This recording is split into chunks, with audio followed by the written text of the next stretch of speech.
سمجھ میں آ رہی ہے بات؟ اس میں کیا حکمتیں ہیں، اس میں کیا حکمت ہے؟ میں نے بتایا کہ دن منانا اللہ کے نبی نے کسی پیغمبر کا دن نہیں منایا، تو ہونا یہ چاہیے تھا کہ اپنی ولادت کا دن بھی اس طرح سے نہ مناتے، روزہ رکھنے کی بھی کیا ضرورت تھی؟ کیا خیال ہے؟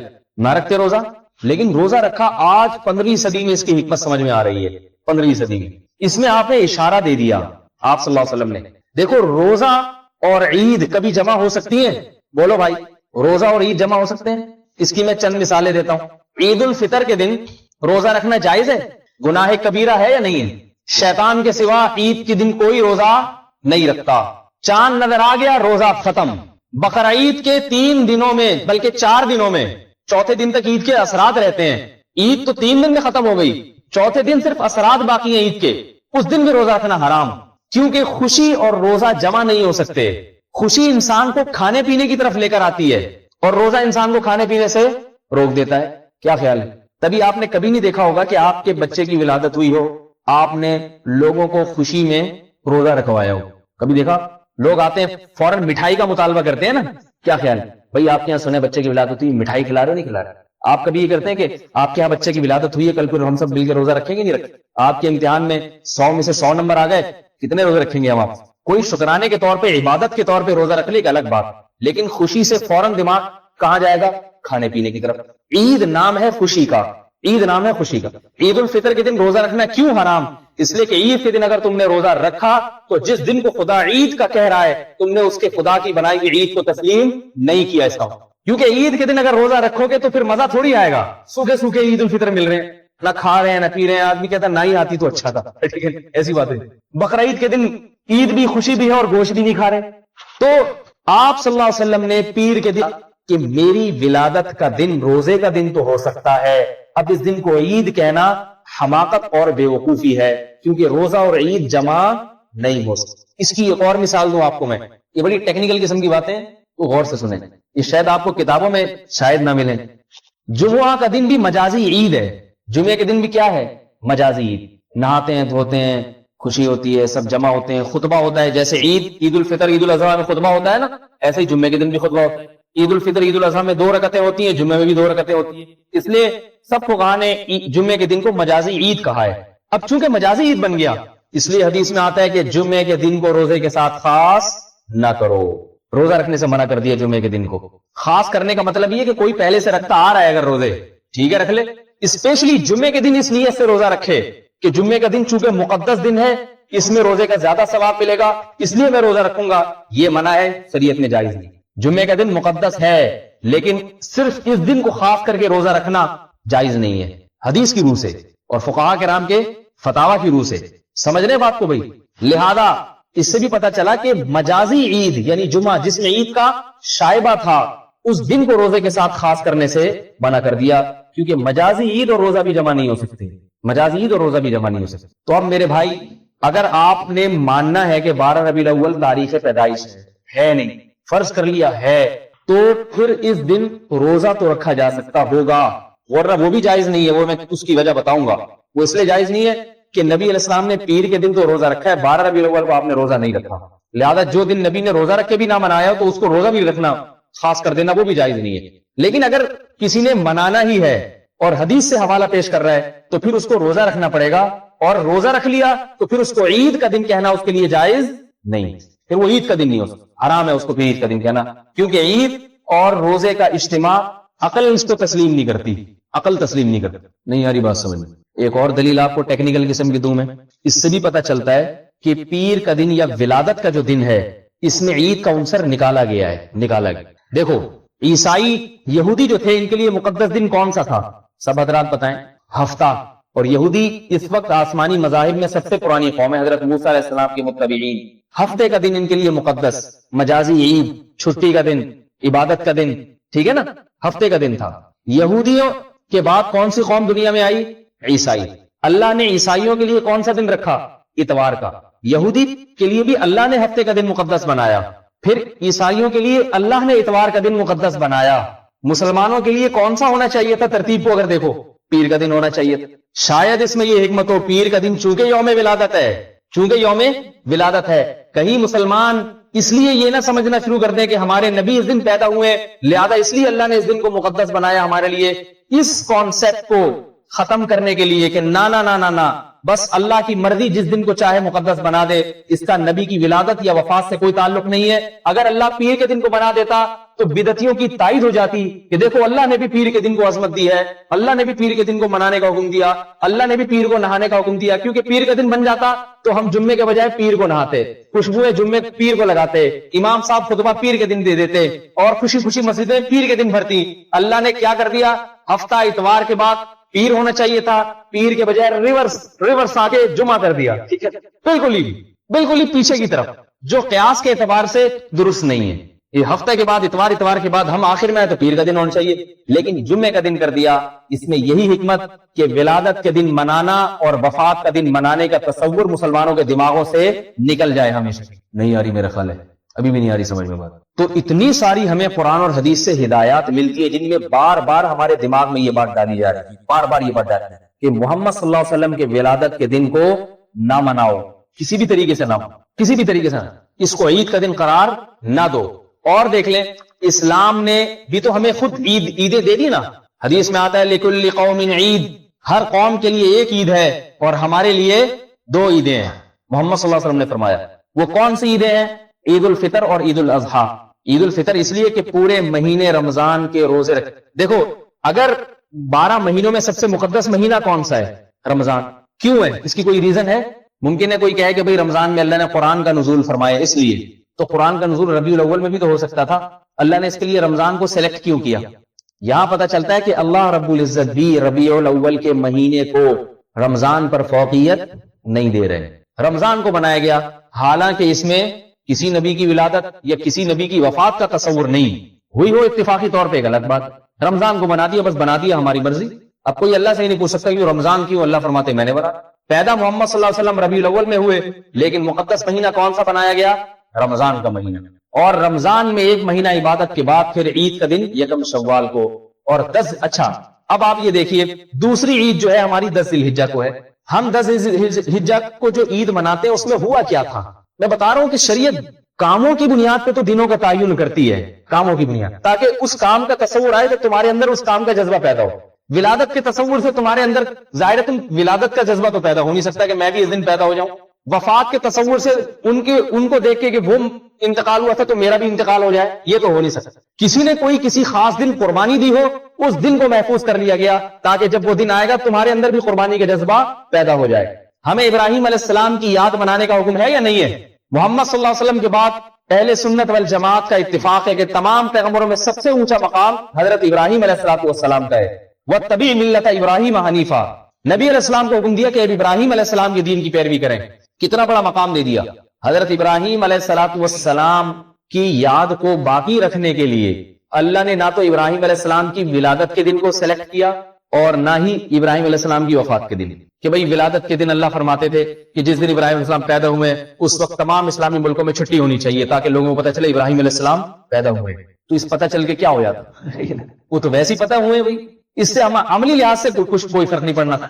اللہ چاہتے ابراہیم علیہ السلام کی یاد منانے کے لیے حکم دے دیتے کہ جس دن ابراہیم علیہ السلام کی وفات ہوئی ہے وہ دن منایا جائے، اس دن جو ہے نا وہ یہ کام کیے جائیں، لیکن اس سے کیا تصور آتا؟ ان کا انتقال ہوا ہے، اس سے عملی کوئی جذبہ پیدا نہیں ہوتا۔ اللہ نے حکم دیا ابراہیم علیہ السلام کی یاد منانے کے لیے وہ تاریخ جس دن ابراہیم علیہ السلام نے اللہ کے نام پہ اپنے بیٹے کے گلے پہ چھری پھیری تھی، اس تاریخ کو متعین کر دیا گیا کہ تم بھی ابراہیم علیہ السلام کی یاد میں 10 تاریخ کو، کیونکہ یہ کام 10 تاریخ کو ہوا تھا، 10 ذی الحجہ کو، تم نے بھی 10 ذی الحجہ کو جانوروں پہ کے گلے پہ چھری پھیرنی ہے، اس جذبے کے ساتھ کہ ہمیں اپنی اولاد جیسی محبوب چیز کو بھی اللہ کے راہ میں قربان کرنا پڑا تو ابراہیم کی یاد میں وہ بھی قربان کر دیں گے۔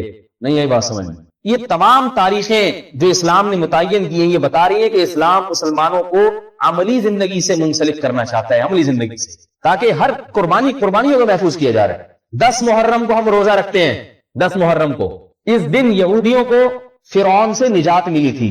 فرعون سے نجات کیوں ملی تھی؟ حضرت موسیٰ علیہ السلام اور بنی اسرائیل کی قربانیوں کی برکت سے قربانی دی، صبر کیا انہوں نے، لہذا اللہ نے ظالم فرعون سے نجات۔ تو یہودی رکھتے تھے اس دن روزہ، اللہ کے نبی نے فرمایا ہم موسیٰ علیہ السلام کے زیادہ حقدار ہیں۔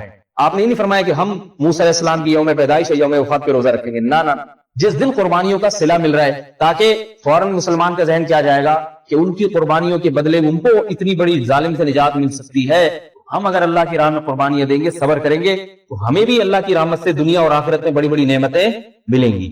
سمجھ رہے ہیں بھائی بات؟ تو اس لیے ولادت منانے کا یا وفات منانے کا اسلام میں تصور نہیں ہے. ایک بات تو یہ ہو گئی. اس پر اور بہت کچھ ہے، لیکن عقل مند کے لیے اتنی بات ہی کافی ہے. اور پہلی بات تو میں نے بتایا، جیسے 12 ربیع الاول تو تاریخ ولادت تو بنتی نہیں ہے کسی حساب سے. بعض علماء نے وفات کا کہا ہے، وفات کا مان لیا تو پھر تو بات ہی ختم ہو گئی. وفات کو کوئی ناچتا ہے؟ اس دن انتقال ہوا تھا ناچ رہے، اور اویس قادری کے گانے سن رہے ہیں، پتہ نہیں کیا کیا سن رہے ہیں، عجیب عجیب نعتیں آ رہی ہیں مارکیٹ. دوسری بات یہ کہ اسی سے منسلک ہیں چند اور باتیں. دیکھو ایک بات یاد رکھو، لوگ کہتے ہیں کہ یہ علماء اختلافی باتیں کیوں چھیڑتے ہیں ممبروں میں بیٹھ. ایک تو بڑا مسئلہ یہ کہ ایک دفعہ ایک بزرگ کا مضمون آیا ملامتی فرقہ. اس مضمون کا نام تھا ملامتی فرقہ، اور لکھا کہ علماء مولویوں کا جو فرقہ ہے ملامتی ہے، یہ کچھ بھی کرے لوگوں نے انگلیاں اٹھانی ہے. اگر آپ حق کو نہیں بیان کرتے ممبر سے، آپ نہیں بتاتے کہ صحیح مذہب کیا ہے، غلط مذہب کیا ہے، صحیح بات کیا ہے، غلط بات کیا ہے، تو لوگ کہتے ہیں مولوی ہوں گے، یہ بس مزے کی باتیں کرتے رہتے ہیں عوام کی مطلب کی، اور بتاتے ہی نہیں صحیح کیا ہے غلط کیا ہے. اور اگر وہ بتانا شروع کر دیں کہ نہیں وہ فلانا مسلک فلانا فرقہ یہ بات غلط کر رہا ہے، لوگ کہتے ہیں دیکھو فرقہ واریت کی باتیں کرتے ہیں ممبر پہ بیٹھ، بس یہ سمجھتے ہیں ہم ہی صحیح ہیں، دنیا میں باقی سارے غلط ہیں. تو نہ خاموش رہنے میں لوگ خوش ہیں، نہ بولنے میں لوگ خوش. اگر علماء کے پاس غربت ہو، پیسے نہیں ہے بیچاروں کے پاس، سائیکلوں پہ آ رہے جا رہے ہیں، تو لوگ کہتے ہیں مولویوں کو دیکھو کیسے پسماندہ ہو، یہ کیا قوم کی اقتدا کریں گے، ایک موٹر سائیکل کے پیسے تو ان کے پاس ہیں نہیں، ٹھیک ہے، یہ قوم کے رہبر پھٹے پرانے کپڑے پہنتے ہیں، اتنی تو ان کو تمیز نہیں ہے، کوئی کپڑے اسی لیا کریں بیٹھ کے، استری کروا لیا کریں، استری کے پیسے نہیں ان کے پاس، غریب غربا.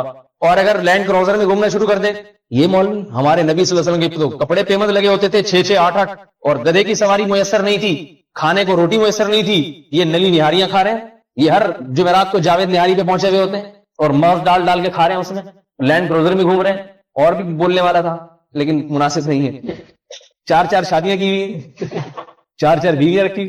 ایک دفعہ میں نے کسی کو کہا 3 تو میں نے کی ہے نا، اس لیے مجھ پہ طنز کر رہا تھا، وہ بدنظری کر رہا تھا، میں نے اس کو روکا، بھائی بدنظری نہیں کرتا. ارے مولوی ایسی بولتے خود 4 شادیاں کر کے بیٹھے ہوئے، ہمیں ایک کو بھی دیکھنے سے منع کرتا ہے، ٹھیک ہے، خود 4 شادیاں، بلکہ وہ تو مبالغے میں کہہ رہا تھا خود 8 شادیاں کر کے بیٹھے ہوئے ہیں، اور ہمیں کوئی عورت جا رہی ہے اس کو دیکھنے بھی نہیں دیتے. تو انہوں نے عالم نے بڑا پیارا مضمون لکھا کہ مولوی کا فرقہ ہی ملامتی ہے. ملامتی کا مطلب یہ کچھ بھی کر لے لوگوں نے انگلیاں بہرحال اٹھانی.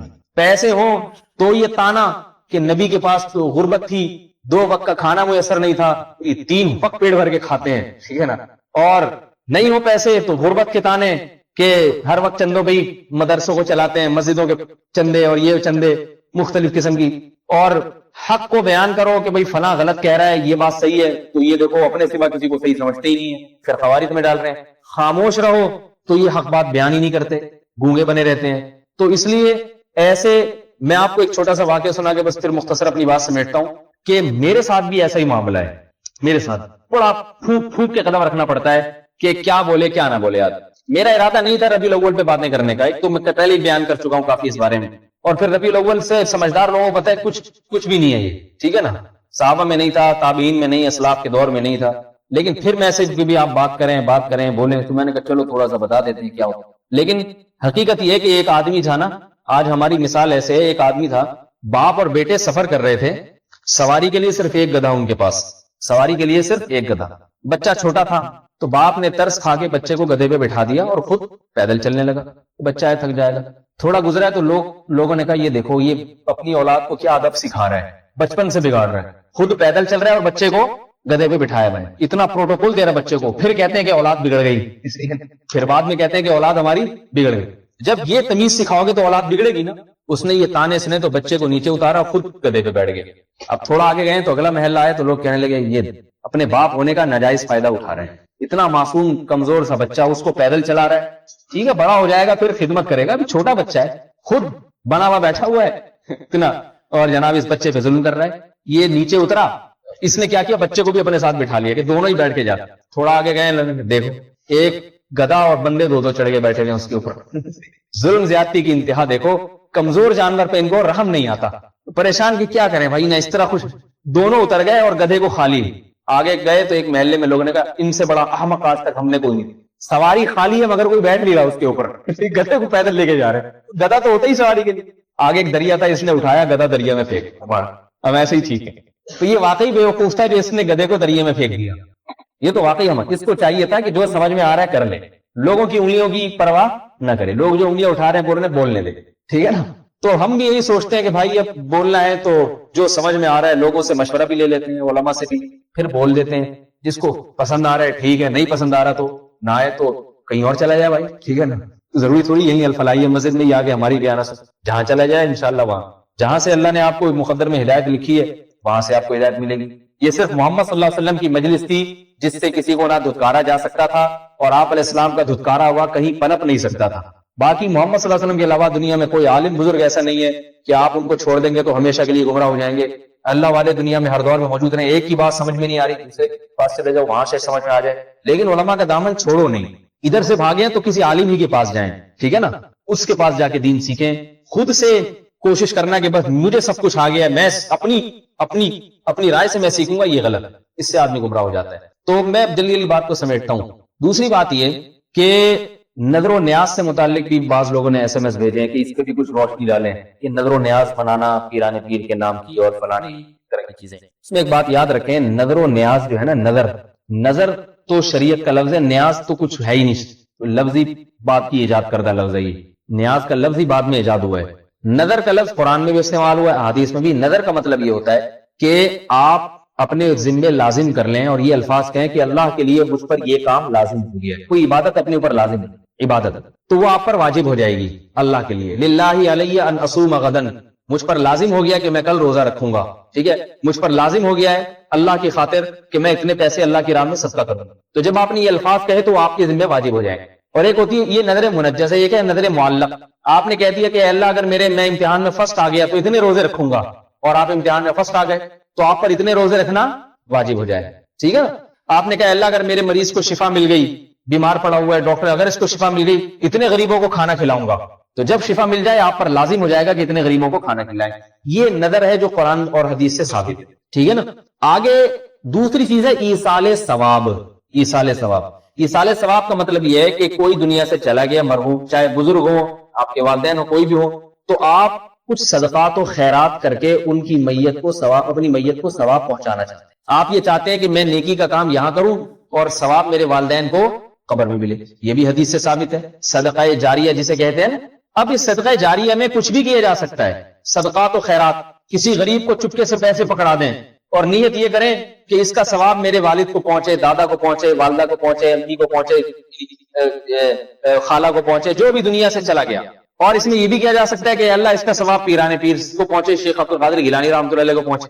یہ بھی ٹھیک، کسی کو بھی پہنچایا جا سکتا ہے. وہ مسئلہ یہاں آ کے خراب ہوتا ہے کہ آپ نے شریعت نے آپ کو ایک چیز میں آزاد رکھا تھا. جب چاہو جس وقت چاہو کسی غریب کو پیسے دے کے نیت یہ کر لو کہ اس کا ثواب فلاں کو پہنچے. حدیث سے ثابت ہے. یہ افاتصدق عنہا، صحابی نے پوچھا کہ میں اپنی والدہ کی طرف سے صدقہ کروں؟ آپ نے فرمایا ہاں.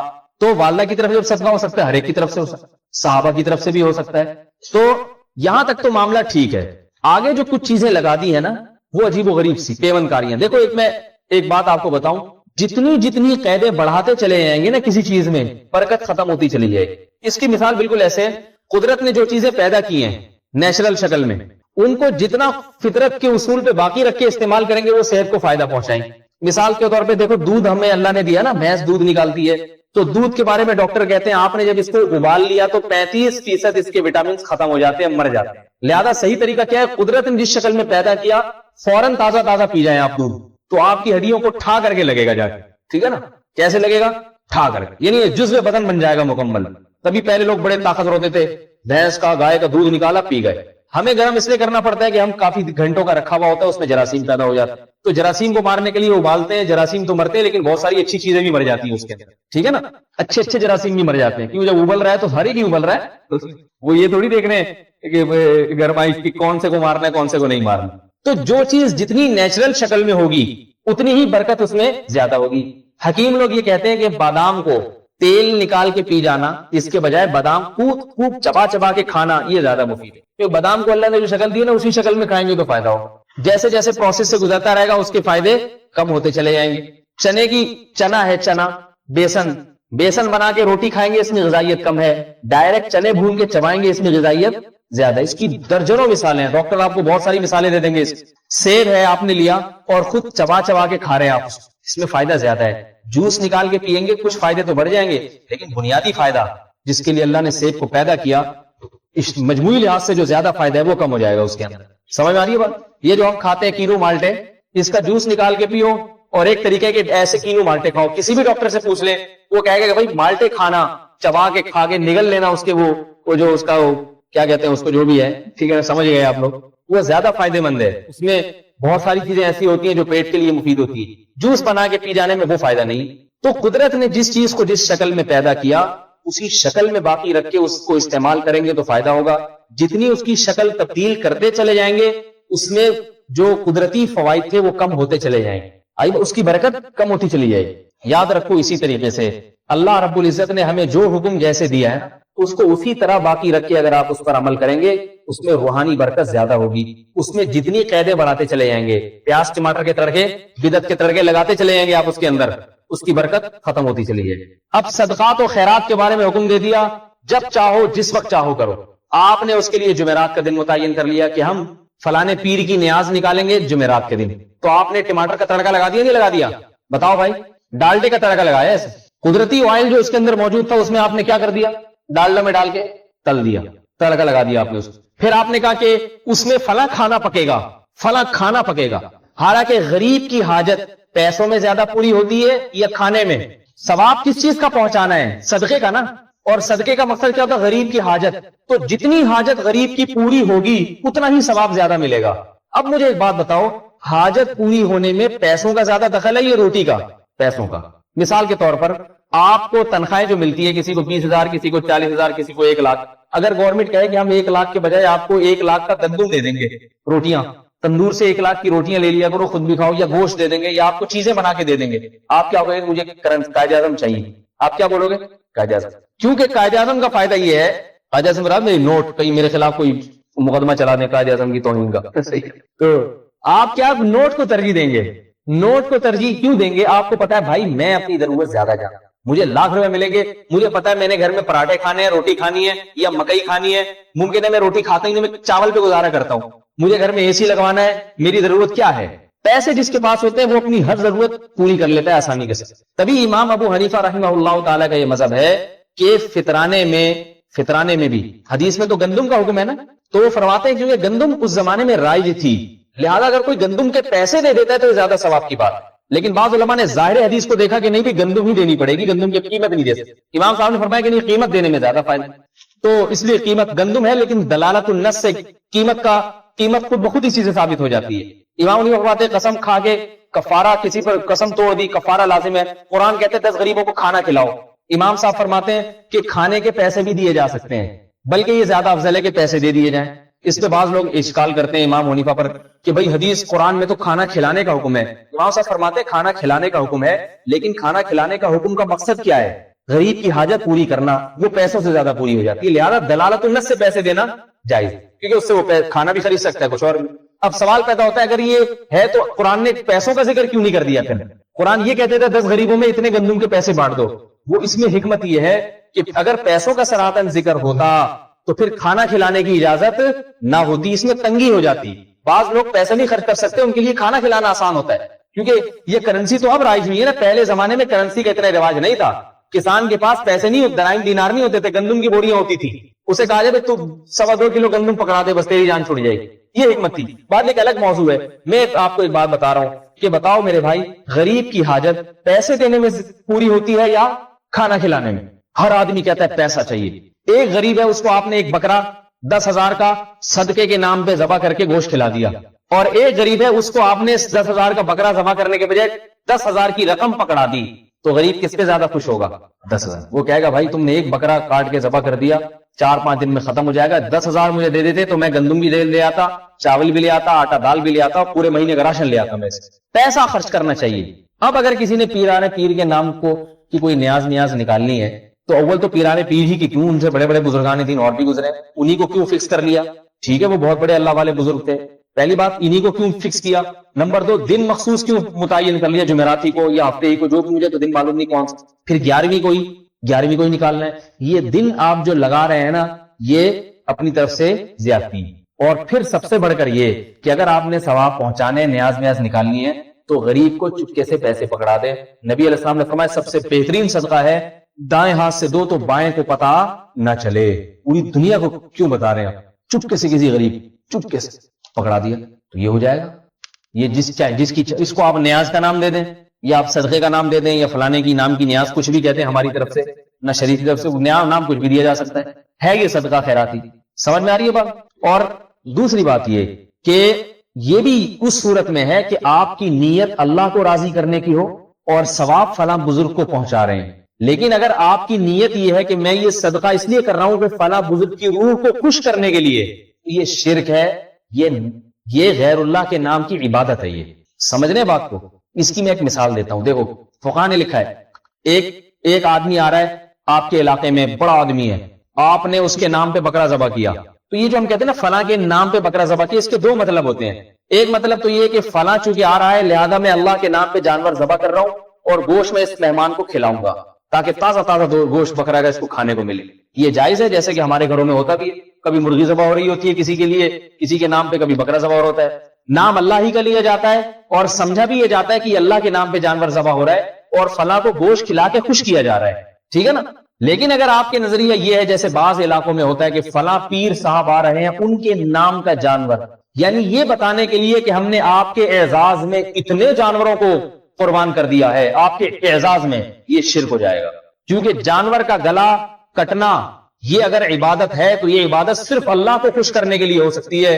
انسانوں کو خوش کرنے کے لیے گوشت کھلانا تو جائز ہے، جانور کو ذبح کرنا کسی انسان کو خوش کرنے کے لیے جائز نہیں. سمجھ میں آ رہی ہے بات؟ یہ عبادت بن جائے گی. تو مزاروں پہ جو لوگ جانور ذبح کرتے ہیں، بعضوں کی نیت تو یہ ہوتی ہے اللہ کے نام پہ اللہ کو خوش کرنے کے لیے، لیکن مزار کے گرد جو چرسی موالی بیٹھے ہوتے ہیں ان کو کھلانے کے لیے. یہی لوگ بیٹھے ہوتے ہیں مزاروں میں جا کے بھنگ پینے والے چرسی موالی بیٹھے ہوئے.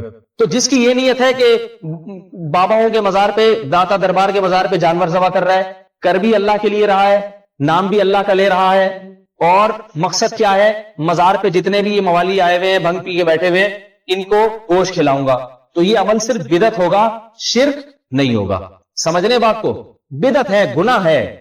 گناہ اس لیے کہ جانور ذبح کرنا صرف عید اور بقرعید کے دن اور عقیقے میں تو عبادت ہے، اس کے علاوہ جانور ذبح کرنا کوئی عبادت ہے ہی نہیں. گوشت کھانے کے لیے ہے، گوشت کھانا ہے، کھلانا ہے تو ٹھیک ہے، ورنہ جانور کاٹتی ہے تو کچھ بھی نہیں ہوتا، اس بدعت ہو جائے گا. اور مزاروں پہ کرنا تو ویسے ہی بدعت ہے کیونکہ وہ کھلا کس کر رہے موالیوں کو، ٹھیک ہے، جو آگے بیٹھے جاؤ اچھے اچھے لوگوں کو کھلاؤ بیچارے جو محنت مزدوری کرتے ہیں. اور اگر نیت یہ ہے کہ اس قبر کے اندر جو بزرگ موجود ہیں میں جانور ذبح کر رہا ہوں، بے شک اللہ کا نام لے رہا ہوں اس جانور پہ، لیکن نیت ہے ان کو خوش کرنا، تو یہ اس کا مطلب ہے آپ نے اس کو معبود بنا لیا. ہم کس کو خوش کرنے کے لیے جانور ذبح کرتے ہیں؟ صرف اللہ کو. بقرعید کے دن کس کو خوش کرنے کے لیے؟ اللہ کی رضا کے لیے. آپ نے اس بزرگ کے لیے ان کے نام پہ جانور کاٹ دیا. اب یہ جانور کا گوشت بھی حرام، یہ غیر اللہ کے نام پہ ذبح ہوا ہوا جانور ہے، اس کا گوشت بھی حرام، اور یہ عمل کرنے والا مشرک اور کافر ہوئے. تو اگر پیران پیر کی نام کی نیاز کوئی نکال رہا ہے اور نیت اس کی ہے کہ یہ اللہ کے لیے نیاز ہے اور یہ جلیبیاں، دودھ جلیبیاں، مٹھائیاں جو میں کھلا رہا ہوں یہ اللہ کے لیے ہے، اس کا ثواب پیران پیر کو پہنچے، تو وہ بدعتی ہوگا، کافر اور مشرک نہیں ہوگا. لیکن اگر نیت یہ کہ یہ صدقہ میں ان کو خوش کرنے کے لیے کر رہا ہوں، پھر وہ کافر بھی ہو جائے. اس نے معبود بنا، عبادت کر لی. ان کی صدقہ ایک عبادت ہے جو صرف اللہ کے لیے ہوتی ہے، غیر اللہ کے لیے نہیں ہوتی. بدعت کیوں ہوگا یہ عمل؟ اس لیے کہ میں نے بتایا کہ دن مخصوص کر لیے اور کھانے مخصوص کر لیے، جو کام پیسوں سے ہو رہا ہے خام میں وہ اسی میں جلیبیوں پہ ہی لے کر آ رہا ہے. آج کل کیا جلیبیاں ہوتی ہیں، کچھ اور ہوتا ہے، بریانی ازردہ ہوتا ہے، مختلف کھانے. اب آپ دیکھ لینا کہ 12 ربیع الاول کو آپ کے پاس مختلف قسم کے کھانے آئیں گے، مختلف قسم کی چیزیں آئیں گی. تو بات کافی لمبی ہو گئی ہے، بس آخر میں اور بھی ہے اس بارے میں بہت کچھ کہنے کے لیے، لیکن کیا ضرورت ہے آدمی کسی کے پیچھے ہاتھ دھو کے پڑا رہے. چھوڑو، بس اتنا ہی کافی ہے. اور بھی غم ہے زمانے میں محبت کے سوا. لوگ ہمیں کہتے ہیں کبھی فلاں فرقے کے خلاف بیان کریں گا، فلاں فرقے. میں کہتا ہوں اور بھی غم ہے زمانے میں محبت کے سوا. بہت سارے مثبت کام بھی کرنے ہیں، ٹھیک ہے، اچھی اچھی باتیں بتانی چاہیے لوگوں کو. تو یہ لوگ بھی ہماری جو گرین چینل والے کوئی بھائی میرے یہ بیان سنیں تو اگر ان کو برا لگاؤ تو پیشگی معذرت. باتیں ساری صحیح کی ہیں، یہ اس پہ معذرت نہیں میں کر رہا، باتیں غلط، انداز اگر میرا تھوڑا سا غلط ہو گیا ہو معذرت. مقصد بھائی دین کی طرف لانا ہے. محمد صلی اللہ علیہ وسلم سے سچی محبت پیدا کرو. نبی علیہ السلام نے جو کام کیے ہیں وہ کاموں کی طرف توجہ دو. اللہ کے نبی نے پوری زندگی میں ہری پگڑی نہیں پہنی، ٹھیک ہے نا، پیلی چپل میرے علم میں ایسا نہیں ہے کوئی پہنی. سفید لباس کو پسند کیا، مگر ایسا نہیں ہے کہ ہمیشہ سفید ہی کپڑے پہنتے تھے، کیونکہ اللہ کے نبی کو تکلف نہیں تھا. تکلف کا مطلب ٹھیک ہے سفید لباس پسند ہے مگر جو میسر ہوا پہن لی. اب آپ اگر ساری زندگی سفید ہی پہنتے تو مسلمانوں کا یونیفارم بن جاتا سفید, سارے مسلمان سفید سفید ہوتے ہیں, ٹھیک ہے نا. تو اللہ کے نبی نے ان پابندیوں میں نہیں ڈالا نہیں ہے, عملی زندگی کی طرف. لباس ہے تمہاری مرضی جیسا مرضی, جو جس قوم کا لباس ہے وہ پہنے, چند شرطوں کے ساتھ, سطر ڈھکا ہوا ہو, چست بہت زیادہ نہ ہو, اور مرد کا لباس ٹخنوں سے اوپر. باقی کوئی میرے انٹرنیٹ پہ کلپ موجود ہے لباس کی شریعت میں پابندیاں اور لباس کے بارے میں آزادیاں.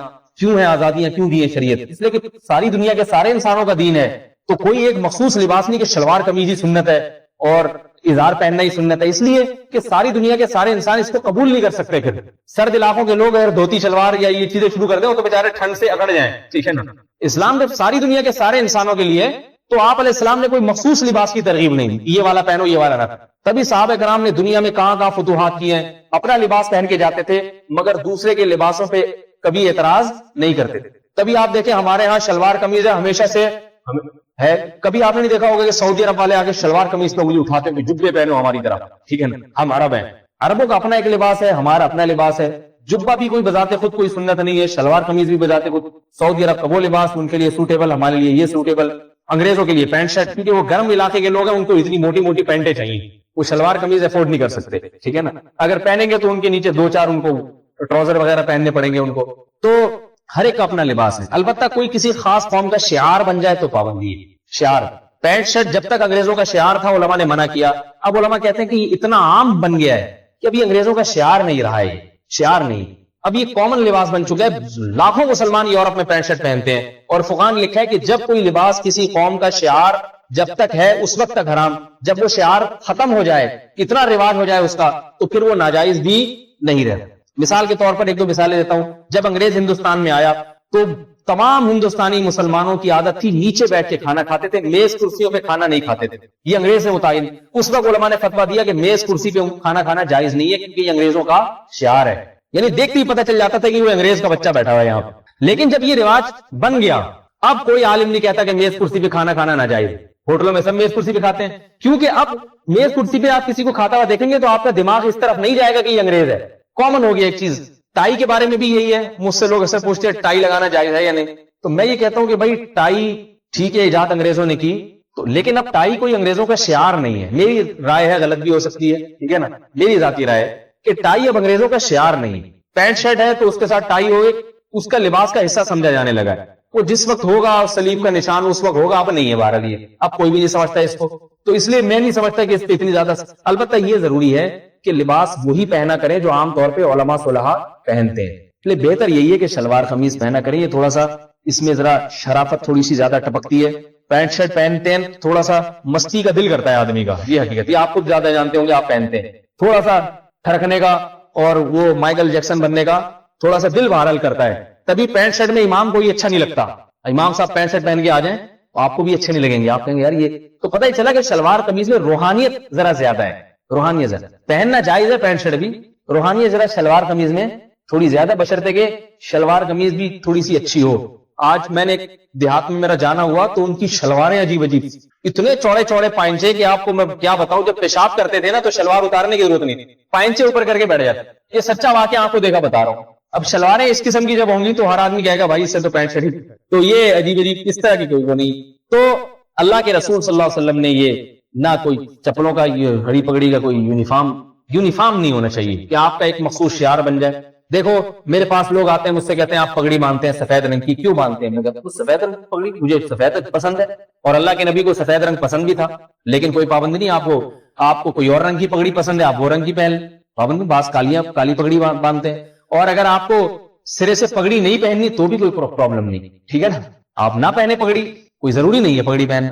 یہ چیز ایسی ہے کہ میں پہن رہا ہوں چونکہ ہم نے علماء کو دیکھا, محمد صلی اللہ علیہ وسلم کا یہ لباس تھا, ٹھیک ہے, ہم فالو کر رہے ہیں اس کو, مگر اس کا دین سے براہ راست تعلق نہیں ہے. براہ راست تعلق. میرے بڑے بڑے بال ہیں نا, پہلے تو بہت بڑے بڑے تھے, یہاں کندھوں سے نیچے بال رکھے تھے میں نے, بہت گھنے بال تھے اس وقت میرے, اور بہت بڑے بڑے تھے. اب اس قسم کی باتیں کر کر کے جھڑ گئے ہیں کافی زیادہ. اتنے بڑے بڑے بال تھے. لوگ مجھ سے کہتے ہیں سنت ہے, میں کہتا نہیں بھائی, محمد صلی اللہ علیہ وسلم نے بڑے بال رکھے ہیں, لیکن اس زمانے میں رواج بڑے بال رکھنے کا تھا. جیسے اس زمانے میں گدھے پہ سواری کا رواج تھا, صحیح ہے نا, اس زمانے میں ازار پہننے کا, ازار, شلواریں, قمیضیں, ان بیچارے غریب لوگ تھے اس صحابہ کا, آپ کو یہ میسر نہیں تھی. چادر مانگ لیا کرتے تھے, ایک چادر اوڑھ لی نماز میں آ گئے, بس یہی ہوتا تھا ان کا. تو اب اس لباس کو ہم سنت کیوں نہیں کہیں گے؟ بھائی اس دور میں یہی میسر تھا. جو کی روٹی کھانے کو ہم دینی سنت نہیں کہہ سکتے، کیونکہ جو کی روٹی، گندم بڑی مہنگی تھی اس زمانے میں. کھجورے کھانا، اللہ کے نبی صلی اللہ علیہ وسلم کو ایک حدیث صحیح ہے، بھوک لگی، آپ پاک میں گئے، کھجورے کھائی آپ نے، اتنی کھجورے کھائیں، پھر پانی پیا. ہم کھا سکتے ہیں؟ کوئی کھائے؟ حکیم بتاتے ہیں 3 دانے صبح کھجور کے اور 1 شام کو چاٹ لیں، اتنا پڑنا پیٹ خراب ہو جائے گا. 11 دانے بادام کے. ہر قوم کا اپنے، میں پرانے وقتوں کی بات ہے، میں نے کچھ یہاں یہ افغانوں کو دیکھا، ان کے سامنے اتنی بڑی پلیٹ بادام کی لا کے رکھی ہے اور اس کی اخروٹ کی، 2 آدمی کھا گئے. ہم کھا سکتے ہیں؟ ان کے میدے اس قسم کے، وہ کھا جاتے ہیں. ہمارے یہاں حکیم صاحب 11 بادام گن کے 12واں کھا لیا تو کوئی ذمہ داری نہیں ہے، حکیم کی طرف سے 12واں اگر کھا لیا، 11 کی ہے. یہ کمزور میدے ہمارے. اس لیے اسلام نے ان چیزوں میں آزادی دی ہے کھانے پینے کے معاملے میں، ٹھیک ہے نا. لباس، آپ کو اگر چھوٹے بال پسند ہیں آپ چھوٹے بال رکھیں، کوئی ضروری نہیں. بلکہ ٹینڈ پسند ہے تو ٹینڈ کرا کے رہیں آپ، ٹھیک. بعض سے لوگوں میں ٹینڈ بڑی اچھی لگتی ہے، بعض لوگوں کی، سب کی بات نہیں، ٹینڈ بہت اچھی لگتی ہے، وہ گنجے گنجے بہت اچھے نظر آتے ہیں، اس لیے ان کے لیے وہ بال نہ رکھیں. تو ہر چیز میں شریعت نے قیدیں نہیں لگائی ہیں، کچھ آسانیاں بھی دی ہیں تاکہ اس معاملے میں مسلمانوں کو آزادی رہے. اپنی قوم کے لحاظ سے، اپنے خطوں کے لحاظ سے، اپنے موسم کے لحاظ سے جو لباس سلیکٹ کرنا چاہیں، جیسے بال رکھنا چاہیں رکھ سکتے ہیں وہ. ہاں، بالوں کے بارے میں یہ روایت ہے کہ من کان لہ شعر فلیکرمہ، فرمایا مطلب یہ ہوا کہ بال رکھو نہیں رکھو، چھوٹے رکھو بڑے رکھو، تمہاری مرضی، لیکن جس نے بال رکھے فلیکرمہ، ان بالوں کا اکرام کرے، کنگھی کیا کرے، دھو لیا کرے ان کو. ہندوؤں پنڈتوں کی طرح، سکھوں کی طرح بڑے بڑے بال رکھے اور جوئیں لٹک رہی ہیں اس کے اندر، ٹھیک ہے نا، یہ اجازت نہیں ہے. یہ رہنمائی تو دی، بال رکھو نہیں رکھو تمہاری مرضی، رکھے ہیں دھونا پڑے گا، ان کو کنگھی کرنی پڑے گی ان کے اندر. اسلام مسلمانوں کو ایسا نہیں دیکھنا چاہتا کہ عجیب، جیسے وہ سکھوں کے بھی ہوتی ہے نا، بڑی بڑی مونچھیں اور داڑھی بڑھتی چلی جا رہی ہے اور سر کے بال، تو ایسا منظر جیسے جھاڑیوں کے پیچھے سے کوئی جھانک رہا ہے. میں نے ایک سکھ دیکھو، اتنی بڑی مونچھ ہے، گول گول بٹے ہوئے، داڑھی لامتناہی بڑھتی چلی جا رہی ہے اور پھر سر کے بال بھی، صرف آنکھیں اتنی سے نظر آ رہی. بالکل یہ منظر جھاڑیوں میں چھپا ہوا کوئی بندہ دیکھ رہا ہے. اس لیے بتایا کہ بھائی، تو بہت ساری چیزوں میں آزادی رکھی ہے. اس لیے لباس کے معاملے میں آزادی، تو کیوں لوگوں کو زبردستی کے نیچے عشق مصطفیٰ ہے تو ہری ہونی چاہیے، چپل بھی پینی ہونی، یہ یونیفارم بن جاتا ہے، دھڑے بندی پیدا ہوتی ہے. بعض خانقاہوں میں بھی یہ رواج ہے کہ مخصوص جو ہمارے پیر و مرشد کا لباس ہے سب نے وہی پہنا ہوا ہوتا ہے. ہمارے شیخ مفتی رشید احمد صاحب رحمۃ اللہ علیہ فرمایا کرتے تھے کہ یہ طریقہ صحیح نہیں. خانقاہ میں اگر شیخ صاحب کا جو لباس ہے تو سب نے وہی ٹوپیاں، وہی چپلیں، وہی، ایسا لگتا ہے کہ جیسے یہ فوراً دیکھ کے کیا لوگ بولیں گے کہ یہ فلاں خانقاہ کا ہے. ہمارے حضرت فرمایا کرتے تھے ایسا لباس رکھو کہ لوگ کہے کہ بھئی عام مسلمانوں کی طرح کا ایک مسلمان ہے. ایک الگ تشخص نہیں ہونا چاہیے آپ کا. میں نے دیکھا کچھ عرب آئے ہوئے تھے یہاں تبلیغی جماعت میں، شلوار قمیض میں گھوم رہے. میں نے کہا آپ تو جبے پہنتے. اس نے کہا کہ اللہ کے نبی نے شہرت کے لباس سے منع کیا. کیا مطلب؟ بھئی یہاں سارے شلواروں میں جبہ پہن کے سب دیکھیں گے اب شیخ کوئی آیا ہوا سعودی عرب سے، جیسے سب ہے، میں ویسے ہی نارمل ویسے ہی رہنا چاہتا ہوں. تو اگرچہ جبہ پہننا جائز ہے، یہاں ایسا نہ ہو کہ کوئی دبئی سے کوئی آیا وہ آپ اس کو شلوار قمیض پہنا دے، ٹھیک ہے. لیکن اس عرب کی مجھے سوچ اچھی لگی. اس نے کہا میں ممتاز نظر نہیں آنا چاہتا لوگوں میں، جیسے سب لوگ ہیں تو میں بھی ایسے ہی رہن کے رہنا. بلکہ یہاں تک کہ میں نے سعودی عرب سے آئے ہوئے عربوں کو دیکھا ہے کہ نماز میں رفع الیدین تک ترک کر دیتے ہیں، کانوں سے جاتے ہوئے ہاتھ نہیں اٹھا رہے. ہمارے حضرت کے ساتھ کسی نے نماز پڑھی، حضرت مفتی رشید احمد صاحب رحمۃ اللہ علیہ کے ساتھ، اس نے رکوع میں جاتے ہوئے رفع الیدین نہیں کیا، حالانکہ وہ حنبلی ہیں، رفع الیدین کرتے ہیں. تو ہمارے حضرت نے فرمایا کہ آپ نے کیوں نہیں کیا؟ انہوں نے فرمایا کہ جیسے سب پڑھ رہے ہیں تو میں چاہتا ہوں کہ منفرد نظر نہ ہوں میں. لوگ پھر مجھ سے پوچھیں گے کیونکہ رواج نہیں ہے نا یہاں زیادہ. تو حضرت نے فرمایا آپ سے یہاں کوئی نہیں پوچھے گا، آپ رفع الیدین کر لیا کریں آپ، ٹھیک ہے نا، ٹھیک ہے. باہر آپ احتیاط کریں لیکن یہاں کر لیں آپ سے انشاءاللہ. یہ ایک ہی جگہ ہے، سب علماء ہیں، سب کو پتہ ہے کہ اختلافی مسئلہ ہے. تو اس لیے میرے بھائی اپنا کوئی الگ دھڑا، تہذب، فرقہ، لباس مخصوص فلاں خانقاہ کا ہے یا فلاں فرقے سے اس کا تعلق ہے، ایسا لباس نہ پہنے. جیسے نارمل مسلمان رہتے ہیں اسی طرح سے رہنا چاہیے. سمجھ میں آ رہی ہے نا بات؟ ہم مسلمان ہیں، بس یہی ہماری پہچان سب سے بڑھ کر ہے. تو اللہ تعالی ہمیں ان تمام چیزوں سے بچائے. اور ربیع الاول میں یہ حلوے مانڈے سے اجتناب کریں. لوگ بیانات گھنٹے گھنٹے سنتے ہیں، بولتے ہیں، پھر وہی بریانیاں چل رہی. جو نہیں بیٹھ رہے بیانات میں وہ چلا ہے تو سمجھو آپ لوگ تو بیٹھ رہے ہیں، پھر وہی بریانی ہے. گھر میں عورتوں کو سختی نہیں کرتے، پھر پک رہی ہیں بریانیاں، پھر حلوے مانڈے پک رہے ہیں، پھر وہ کھا بھی رہے ہیں کھلا بھی رہے ہیں. فائدہ کیا میرے بھائی؟ جی سوال تو پوچھ. گھر پہ آنے نہ دیں، جو لے کر آ رہا ہے اسے کہیں بھائی ہم لوگ نہیں مناتے یہ دن، ٹھیک ہے نا، اس کو منع کر دیں نا، آنے نہ دیں. جی کنڈے لگا کے لائٹیں جلانا واجب ہے. بجلی کے بل اتنے آ رہے ہیں تو غریب آدمی کیا کرے گا؟ خیر یہ تو میں نے ویسے ہی بول دیا ہے، یہ تو جائز ہے یا نہیں، علماء سے، دوسرے علماء سے پوچھیں، مجھے نہیں پتا. ایک دفعہ میں نے ویلڈنگ کرانی تھی، کنڈا ہی لگایا تھا میں. 12 ربیع الاول پہ جو کنڈے لگا کے لائٹیں جل رہی ہیں، دیکھیں اگر ایک چیز اجتماعی طور پہ ثابت ہو جاتی ہے تو سب کا ایک اجتماعی ضرورت، جیسے تقریبات ہوتی ہیں تو سب کنڈے لگاتے ہیں، سب کنڈے لگاتے ہیں. یہ کنڈا ایسا ہے تقریبات میں جو کنڈے، سب کو پتا ہے کہ یہ بجلی چوری ہو رہی، لیکن اس چوری پہ سب راضی ہوتے ہیں کیونکہ سب کو پتا ہے ہمارے یہاں جب تقریب ہوگی ہم بھی کنڈا لگائیں گے. تو میری رائے یہ ہے کہ یہ جو اجتماعی سطح پہ کنڈے لگائے جا رہے ہیں نا، ان میں قوم کو اعتراض نہیں ہوتا، سب نے لگانے، لہذا شاید اس میں چوری کا گناہ نہ ہو. میرا خیال یہ خیال ہے، لیکن آپ دوسرے علماء سے اس کی تصدیق کر لیں، شاید اس میں چوری کا گناہ نہ ہو، کیونکہ سب کو پتا ہے نا کہ ہمارے یہاں ہوگی تو ہم بھی لگائیں گے. تو سبھی ایک دوسرے کی بجلی چوری کر رہے ہیں، اور یہ ایسی چوری ہے جس پر سب کا گویا اتفاق ہو چکا ہے. تو گورنمنٹ، یہ حکومت کا مال تو کوئی نہیں ہوتا نا، عوام ہی کا مال ہوتا ہے، اس لیے یہ اس میں میرا خیال یہ کہ شاید یہ چوری نہیں ہے کنڈے، چاہے ربیع الاول کے جلسے ہو یا کچھ بھی ہو. البتہ یہ ضروری ہے کہ یہ جلسہ کرانا 12 تاریخ کو اسپیشلی اس پہ بحث ہونی چاہیے، کنڈے پہ زیادہ زور نہیں لگانا چاہیے. جب جلسہ کرنا ہے تو کنڈا تو کچھ نہ کچھ تو لگانا ہی پڑے گا نا، وہ تھوڑی کہ میٹر لگوائیں گے جلسے کے لیے الگ سے آگے. لہذا یہ ٹاپک ہونا چاہیے کہ اس دن اس طرح سے جلسہ کرنا جائز ہے یا نہیں. جلسے پر بھی نکالا جا سکتا ہے کہ چلو ربیع الاول میں آپ نے سیرت کا جلسہ کر دیا، اس کی بھی گنجائش ہے، جلسہ کسی بھی ہو سکتا ہے، تو آپ نے کہا چلو اس مہینے میں جلسہ کر لیتے ہیں. بات جلسے کی نہیں ہوتی، بات بریک ڈانس کی ہے، ناچنے کی ہے، اور جلسوں میں جو شرکیہ نعتیں پڑھی جاتی ہیں، مبالغہ آرائی کی جاتی ہے، موضوع من گھڑت حدیثیں سنائی جاتی ہیں نبی علیہ الصلوۃ والسلام کی ولادت سے متعلق، یہ چیزیں غلط ہیں، یہ چیزیں ناجائز. سیرت کا جلسہ ناجائز نہیں ہے، نعت پڑھنا ناجائز نہیں ہے، نعت پڑھنا بھی جائز ہے اگر وہ آداب کے تحت ہو. ربیع الاول میں کرو یا سفر میں کرو، محرم میں کرو، جب کرو، تو وہ جلسے پہ اعتراض نہیں ہے. دھرنے دے دینا، آپ دیکھو جلوس اتنا بڑا نکلے گا، یہ غلط ہے. جلوس نکالنا اور جناب نبی علیہ السلام کی سیرت بیان کرنا تو غلط نہیں ہے. جلسے کا مطلب جلسہ برائے جلسہ نہیں ہوتا، وہ تو آپ مسجد میں کر لو، سڑک پہ تمبو لگا کے. پہلی بات تو یہ کہ مسجد میں کیوں نہیں کرتے، سڑک پہ لگانے کی، تمبو لگانے کی کیا ضرورت ہے؟ مسجد تو اچھی جگہ ہے، مسجد میں آپ نبی علیہ السلام کی سیرت بیان کریں. تو یہ جو ہے نا اعتراض کی چیز یہ ہے. کیا پوچھنے کوئی بھائی سوال پوچھ رہے؟ سوال بہت اچھا سوال ہے کہ اتنی ساری احادیث کی کتابیں ہیں، ان میں ایک ایک چیز کی تفصیل ہے، لیکن سوال پیدا ہوتا ہے کہ اس کی وضاحت کیوں نہیں ہے کہ پیدائش کا دن کیا تھا اور وفات کا دن کیا تھا. یہ بہت اچھا سوال ہے، اور میرا ارادہ یہ تھا کہ میں اسی سوال سے بات کو شروع کروں، لیکن میں نے کہا بات لمبی ہو جائے گی، مختصر سمیٹ دیتا ہوں. دیکھو ایسا ممکن نہیں ہے کہ چند احتمالات ہیں. نمبر ایک، صحابہ کرام نے کوشش ہی نہیں کی کہ نبی علیہ السلام کی ولادت اور وفات کی تاریخ کیا ہے. پہلا سوال تو یہ ہوتا ہے، اس سے تو یہ پتہ چلتا ہے. نمبر دو، کوشش کی مگر حافظے اتنے کمزور تھے کہ بھول گئے. تیسری بات، پتہ بھی تھی، حافظے طاقتور بھی تھے، مگر آگے امت کو بتایا نہیں. تین باتوں میں سے ایک بات، پہلی بات بھی غلط، دوسری بھی غلط، تیسری بات صحیح ہے. ٹھیک ہے نا. ولادت کے بارے میں تو اشکال ہو سکتا ہے کہ چلو اس وقت تو صحابہ کو تو نہیں پتا تھا کہ بھئی یہ نبی بن جائیں گے، بہت سے لوگوں کو معلوم نہیں تھی، لہذا ولادت کی تاریخ محفوظ نہیں کی، لیکن نکالی تو جا سکتی تھی نا. اور دوسری بات یہ کہ آگے وفات کی جو تاریخ ہے وہ تو سب کو پتا تھا کیا تاریخ ہے، وہ تو سب کو پتا تھا، اس میں بھی اختلاف ہوا ہے کہ وفات کی تاریخ کیا ہے، تو وہ اختلاف کیوں ہو گیا؟ تو اس کا مطلب یہ ہے کہ صحابہ کو معلومات تھی، حافظے کمزور نہیں تھے. اس زمانے میں بڑے قوی حافظے ہوا کرتے تھے، جان بوجھ کر آگے امت کو نہیں بتایا، جان بوجھ کر، تاکہ اس دن میں لوگ بدعات کا ارتکاب نہ شروع کر دیں. جیسے حضرت عمر نے ایک درخت کٹوا دیا تھا جس کو بیعت رضوان کا درخت کہا جاتا تھا کہ اس کے نیچے صحابہ کرام نے بیعت کی، حالانکہ وہ اصل درخت نہیں تھا، تو لوگوں نے اسی کو متعین کر لیا. تو حضرت عمر نے وہ درخت کٹوا دیا تاکہ شرک کا اڈا ختم ہو جائے، بدعت کا اڈا ختم ہو جائے. تو صحابہ کرام نے امت کو بتایا نہیں ہے ولادت، اور تبھی اس میں کوئی صحیح سند نہیں ہے. سمجھ میں آ رہی ہے نا بات؟ اگر اظہار کیا بھی تو ایک دو روایتیں ملتی ہیں، تو اس سے پتہ چلتا ہے کہ صحابہ کرام نے امت کی توجہ اس طرف سے ہٹانے کے لیے کہ لوگ ولادت اور وفات کی تاریخوں میں نہ پڑھیں، کام سے مطلب رکھیں، کام میں لگیں، کام کے بندے بن کے رہیں، اس لیے صحابہ کرام نے یہ کام کیا ہے. اللہ تعالی ہمیں صحابہ کرام کی اتباع کی توفیق عطا فرمائے، بدعات سے بچنے کی توفیق عطا فرمائے.